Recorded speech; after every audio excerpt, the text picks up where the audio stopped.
When you think of Medusa, you probably imagine the snake-haired monster who turned men to stone. But what if I told you her story began not with horror, but with love?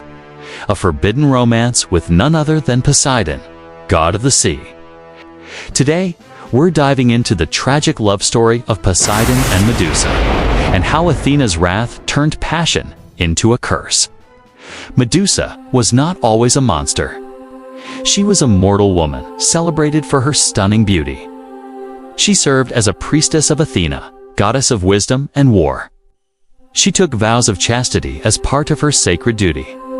Men admired her. Poets wrote about her golden hair, and she was considered one of the most beautiful mortals alive. Imagine being so beautiful that even gods turned their heads. That was Medusa. Poseidon, god of the sea, noticed Medusa. He was drawn to her beauty and spirit. Some myths say it was lust, others suggest love. But either way, he couldn't resist her. The two met in secret, their affection growing despite the risk. But their love was forbidden.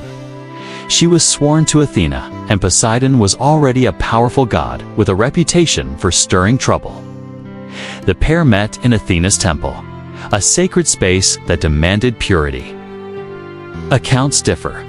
Some say Poseidon forced himself on Medusa. Others say it was a consensual act of passion. Regardless, it happened in Athena's sanctuary. To the gods, this was an unforgivable desecration. Love may be blind, but to Athena, it was an outrage. Her temple had been defiled, and someone had to pay. Athena did not punish Poseidon, her divine equal. Instead, she turned her anger on Medusa, the mortal. Athena cursed her beauty into horror. Golden hair twisted into serpents. Her once enchanting eyes gained a deadly power. One gaze could turn any man to stone. Medusa became a gorgon, feared, hated, and hunted. It was a punishment born not of justice, but of rage. And Medusa paid the price for the love she shared with a god. Cast out from society, she hid in the wilderness. Stories spread of her monstrous form and deadly power. But behind the legend was a lonely figure, a woman stripped of her humanity. She became a cautionary tale about pride, beauty, and forbidden love. Was Medusa truly a monster? Or was she simply a victim of the gods' cruelty? Perseus would eventually slay her, using a mirrored shield to avoid her deadly gaze. Yet, even in death, Medusa's legacy lived on. From her blood sprang Pegasus, the winged horse. Her severed head became a powerful protective symbol used on Athena's own shield. A strange irony.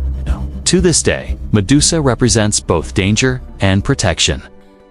In the end, the love of Poseidon and Medusa gave rise to tragedy, myth, and even new life. Medusa's story is complex. She wasn't born a monster.